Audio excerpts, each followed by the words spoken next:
자, 지난 시간 우리는 힘의 여러 가지 종류 중 중력에 대해서 한번 살펴봤죠.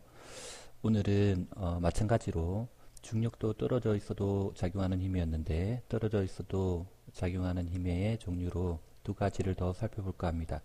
자, 오늘 배울 학습 목표는 자, 전기력, 떨어져서 작용하는 힘 두 가지, 전기력과 자기력에 대해서 이해를 하고 이와 관련된 현상들을 실생활의 예로 찾아볼 수 있다는 것이 이번에 우리가 배워야 될 학습 목표입니다. 자, 여기 우리 자주 봤던 막대 자석이 있죠. 여기 실을 붙여놓고 클립을 이렇게 두면, 막대 자석을 가까이 두면 클립이 이와 같이 공중에 떠 있게 된다죠. 왜 그러면 이 클립이 자석 쪽으로 끌려서 이렇게 공중에 떠 있을 수 있을까? 거기에 대해서 한번 살펴봅시다. 자, 그러면 자석 사이에 작용하는 힘에 대해서 일단 알아야 되는데, 자석과 금속 또는 자석과 자석 사이에 작용하는 이와 같은 힘을 우리는 자기력이라고 부릅니다.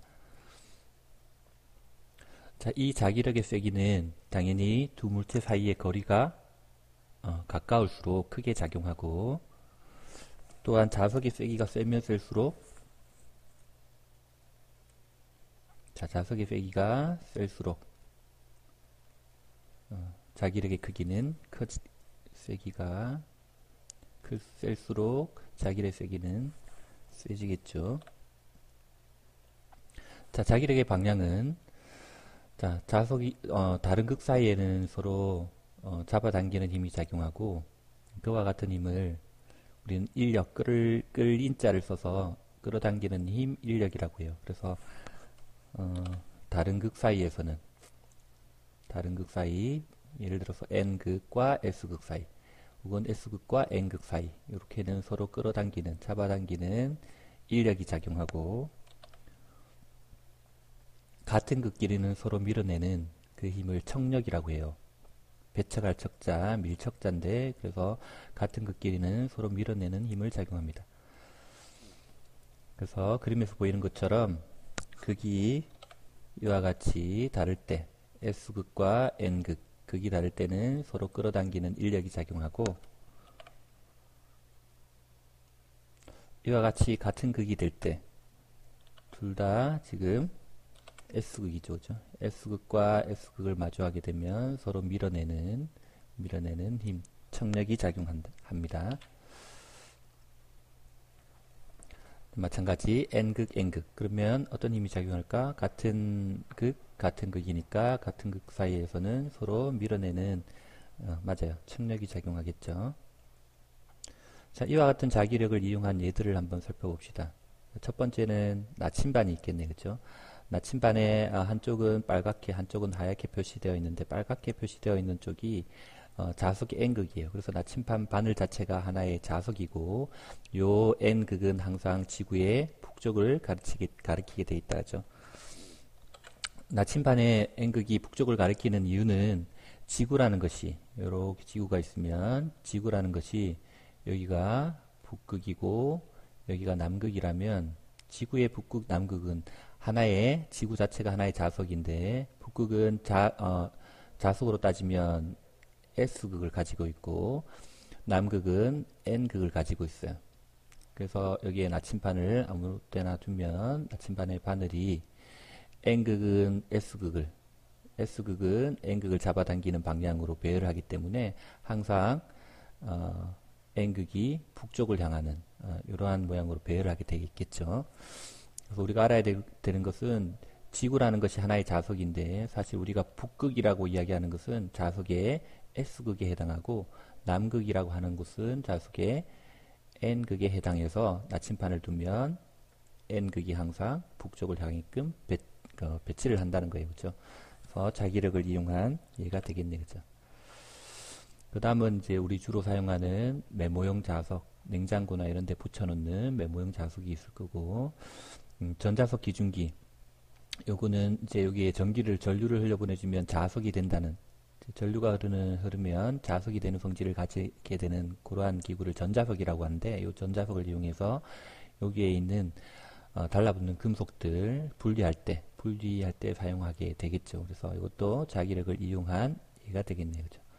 그 다음 자기 부상 열차가 있는데 이 자기 부상 열차는 부상이란 말은 떴다는 이야기다. 그죠? 그래서 떠 있는 상태로 열차가 진행을 하는 거예요. 떠 있으면 서로 맞닿지 않기 때문에 마찰이 없어서 아주 적은 힘으로도 빠른 속도로 움직일 수 있겠죠. 그래서 이렇게 뜨게 하는 원리는 레일과 기차의 바퀴에 해당하는 선로의 윗부분에 해당하는 부분이 극성이 각각 같은 극으로 이루어져 있기 때문에 떠 있을 수 있겠죠. 그래서 예를 들어서 여기가 만약에 N극이면 요 위에 있는 기차의 요 아래쪽 요 부분도 N극이 돼서 서로 밀어내고 요 뒤쪽 부분이 S극이 되면 여기도 마찬가지 S극이 되어서 서로 이렇게 밀어내는 힘에 의해서 위로 붕 떠 있을 수 있는 상태가 되겠죠. 이것도 자기력을 이용한 예가 되겠네요. 자, 이제 문제를 해결해 봅시다. 그죠? 클립이 공중에 떠 있는 이유는 자석과 클립 사이에 서로 잡아당기는 자기력이 작용하기 때문이다. 그죠? 자, 그러면 이처럼 자기력처럼 인력, 청력, 그래서 끌어당기거나 미는 힘이 작용하는 힘에는 자기력밖에 없을까? 이제 한 가지 힘이 더 있다. 그죠? 그 한 가지 힘도 한번 살펴봅시다. 이제 그 힘을 우리는 전기력이라고 할 건데 전기력에 대해서 한번 알아보도록 하죠. 자, 전기력은 어떤 두 물체를 문질렀을 때 서로 문지르게 되면 전기가 발생된다 하는 것을 이용한 예예요. 그래서 이와 같이 풍선으로 머리를 문질렀다가 다시 가까이 가져가게 되면 머리카락이 이렇게 달라붙는다 하죠. 둘 사이에 서로 끌어당기는 어떤 힘이 작용하고 있다는 거예요. 전기가 발생하는 이유는 보통 물체는 플러스와 마이너스, 플러스 마이너스 성질을 가진 입자들이 고르게 분포하고 있어요.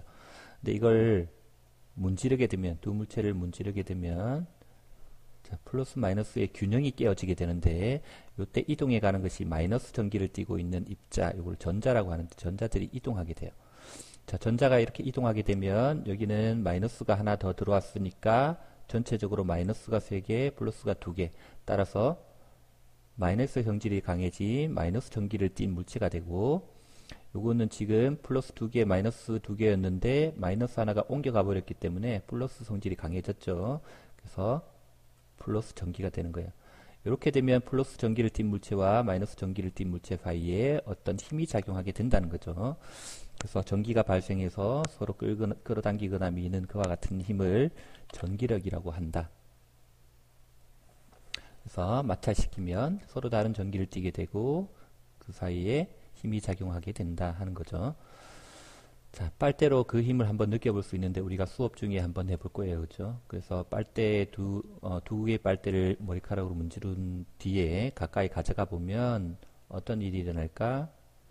자, 이거는 우리 모든 활동 시간에 한번 해보도록 하죠. 자, 전기력. 자, 전기를 띤 물체 사이에 작용하는 힘을 우리는 전기력이라고 불러요. 자, 전기력의 쐐기는 두 물체 사이의 거리가 물론 가까울수록 크게 작용해요. 두 물체 사이의 전기가 크면 클수록 가까우면 가까울수록 전기력의 세기는 커지고 또한 각각 띄고 있는 전기의 세기가 세면 셀수록 플러스 전기, 마이너스 전기로 바뀌어졌을 때 그 전기의 세기가 세면 셀수록 전기력의 세기도 세진다는 것을 알 수 있어요. 자, 전기력의 방향은 자기력에서 N극, S극 사이에 같은 극이면 밀어내고 다른 극이면 잡아당긴 것처럼 똑같아요. 전기도 두 종류가 있는데 플러스 전기와 마이너스 전기 사이에 서로 다른 전기면 끌어당기고 같은 전기면 밀어내는 힘을 가지고 있어요. 그래서 다른 전기끼리 다른 전기를 띤 물체끼리 서로 끌어당기는 힘을 인력이라고 하고 같은 전기끼리 서로 밀어내는 힘을 청력이라고 불러요. 그래서 자기력과 마찬가지죠.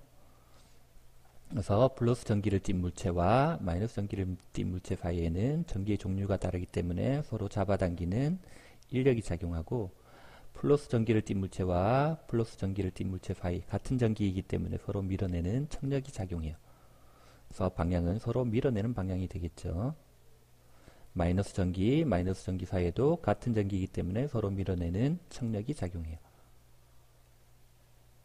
자, 자기력과 전기력을 한번 비교해 봅시다.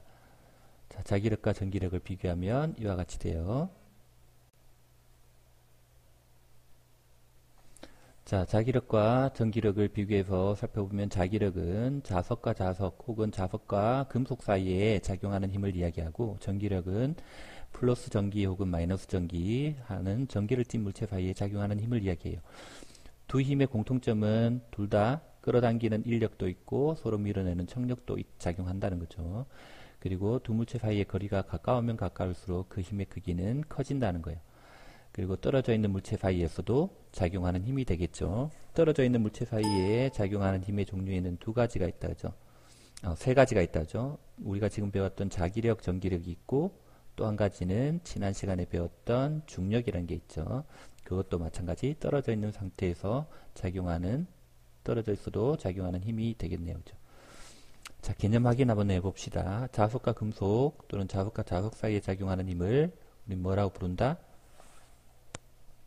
그렇죠. 자기력이라고 불러요. 전기를 띤 물체 사이에 작용하는 힘을 는 맞아요. 전기력이라고 부른다죠. 자, 물체가 서로 떨어져 있어도 작용하는 힘의 종류를 모두 써봅시다. 어떤 게 있을까요? 그렇죠. 첫 번째는 중력이 있겠네요. 그죠? 중력은 떨어져 있어도 작용하는 힘의 한 종류였어요. 그 다음 자기력, 그 다음 전기력 이렇게 세 가지가 있네요. 그죠? 떨어져 있어도 작용하는 힘의 종류가 되겠네요. 자, 다음 중 자기력과 전기력의 공통점 옳은 것은 동그라미, 옳지 않은 것은 X로 표시한다면 자기력과 전기력은 맞아요. 둘 다 인력과 청력이 있다죠. 그래서 이거는 맞네, 그죠? 그 다음 접촉하고 있는 물체 사이에 작용하는 힘 맞을까? 아니지. 떨어져 있어도 작용하는 힘이야지. 그래서 X가 되겠네. 두 물체 사이의 거리가 멀수록 작용하는 힘의 크기가 크다? 아니죠. 가까이 있으면 가까이 있을수록 작용하는 힘의 크기가 크다죠. 이렇게 해서 오늘 우리가 떨어져 있는 상태에서 작용하는 그 힘의 종류 두 가지를 더 살펴봤어요. 그래서 멀리 떨어져 있어도 작용하는 힘에는 자기력, 전기력, 그리고 지난 시간에 배웠던 중력이 있네, 그죠? 자, 이렇게 내용을 정리하고 다음 시간 모둠 활동 시간에 우리가 활동지를 한번 잘 풀어볼 수 있도록 하죠. 오늘 수업은 여기까지 합니다.